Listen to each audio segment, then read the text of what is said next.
Fala turma, tudo bem? Professor Maria Patrícia falando, tá?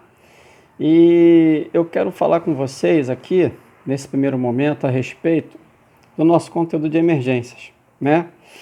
O que eu tenho nesse conteúdo de emergência, o que foi mais enfático, né, na questão relacionada ao que eu coloquei, por exemplo, no fórum, falando aí de insuficiência respiratória, falando aí de desconforto respiratório.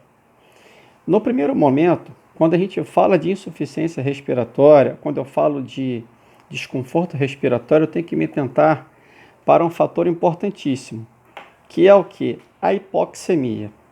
E o que é hipoxemia? A hipoxemia, ela é o sinal na gasometria arterial da presença da diminuição da pressão arterial de O2 no sangue, ou seja, a PaO2 abaixo de 60 milímetros de mercúrio. Então, quando eu penso em hipoxemia e a minha PaO2 abaixo de 60 milímetros de mercúrio, eu penso em alguns fatores, por exemplo, relacionados, como, por exemplo, o aumento do trabalho respiratório, tá? A alteração da relação de troca gasosa, né, com alteração na difusão respiratória. Eu penso, quando esse paciente começa a apresentar aumento do trabalho respiratório com a utilização da musculatura acessória, a sudorese, tá? Todo o processo de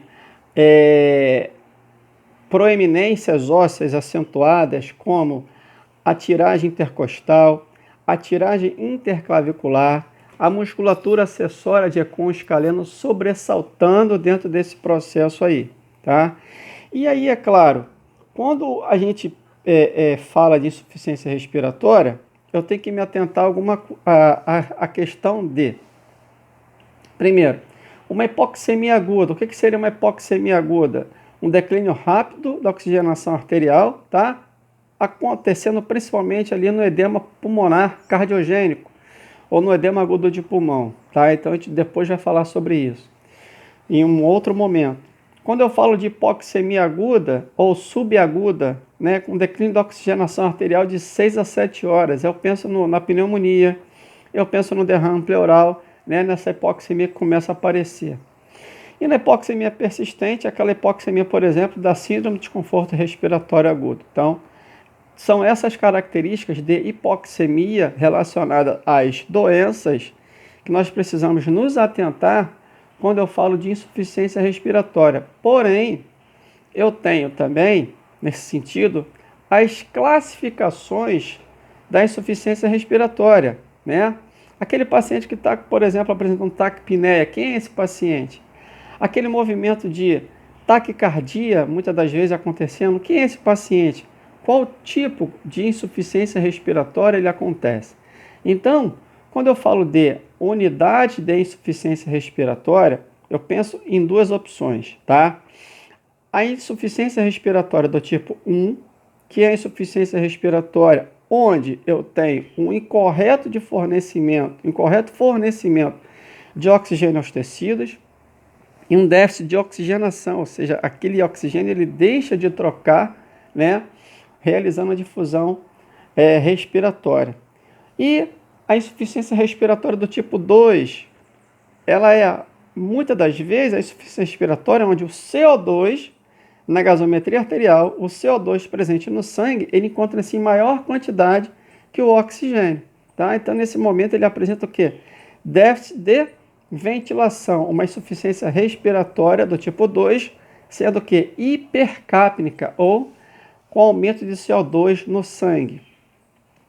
A partir daí, nós temos que pensar em quais pontos, né, nós devemos nos atentar para a intervenção da fisioterapia.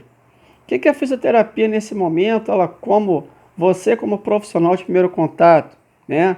A gente pensa lá nesse paciente agora, nesse paciente que vai chegar agora de Covid-19, com uma insuficiência respiratória muito grande, com uma insuficiência respiratória do tipo 1, onde a PO2 quase não está ali, quase ela não se encontra presente, né?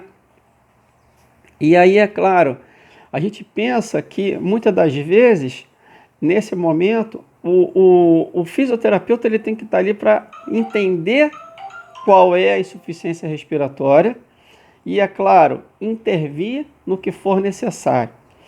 E nós temos várias as outras, né, modalidades de intervenção. Quando eu falo, por exemplo, de melhora do posicionamento desse paciente, visto que a minha melhora ventilatória ela pode estar ocorrendo quando eu coloco a cabeceira desse paciente mais elevada, né? Eu aumento a expansibilidade do pulmão, por exemplo, gerando o quê? Uma melhora da ventilação, da troca, da possibilidade de troca gasosa. Quando eu penso, por exemplo, numa intervenção pela oxigenoterapia, onde eu começo a ofertar oxigênio a partir da necessidade desse paciente e os sintomas ventilatórios eles começam a ser corrigidos, a gente pensa, por exemplo, no que o O2 presente no sangue vai fazer com que essa troca gasosa ela possa melhorar. Ou seja, eu vou ter uma melhora da saturação arterial de oxigênio, né? Podendo ter um carreamento de oxigênio pela hemoglobina em uma melhor capacidade ou concentração.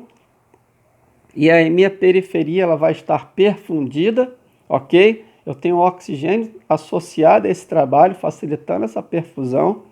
Eu tenho, nesse momento, a oxigenoterapia sendo relacionada à correção da hipoxemia, redução dos sintomas relacionados à hipoxemia crônica, tá?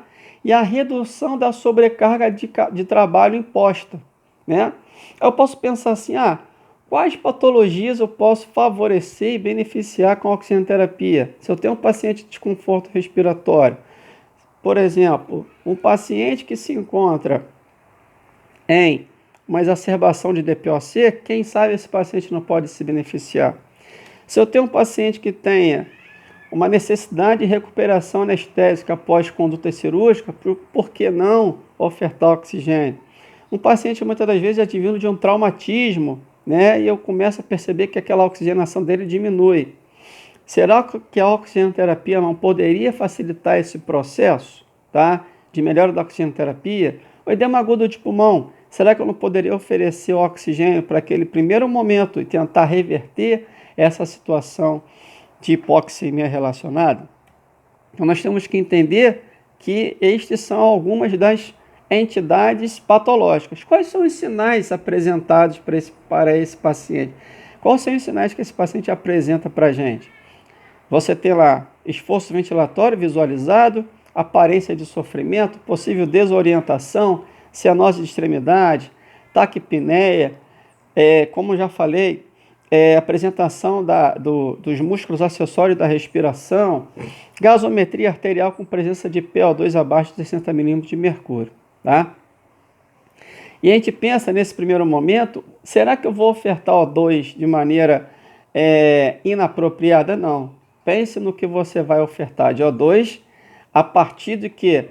De 1 litro, 2 litros de oxigênio, 3 litros de oxigênio, lá via catéter nasal, aquele catéter nasal que se coloca no hospital, né? E aí pensando nessa necessidade de oxigenoterapia correlacionado com o quê? A melhora da PO2 arterial no sangue pela gasometria e a melhora da oxigenação vista pela oximetria arterial, pela saturação arterial de oxigênio, tá? Vamos pensar nisso. E aí, é claro, falando sobre todos os processos relacionados, nós temos a macronebulização também, que pode ser mais uma forma de oferta, máscara, né, com oxigênio, tá? O catéter nasal de oxigênio também associado, ok? Por sistema de quê? De baixo fluxo e alto fluxo, tá? Então, gente, esse processo vai estar relacionado ao nosso trabalho como fisioterapeuta. De que momento eu posso ter a oferta de oxigênio, tá? Baseado na recuperação do conforto ventilatório do nosso paciente. Em qual momento? Isso o quê? Avaliando inicialmente esse paciente e ofertando de forma adequada, né? Não se pode ofertar oxigênio sem critério, ok? Vamos falando, vamos conversando por aqui e eu logo depois vou mandar para vocês um outro conteúdo, viu? Fica com Deus, um grande abraço. Tchau, tchau.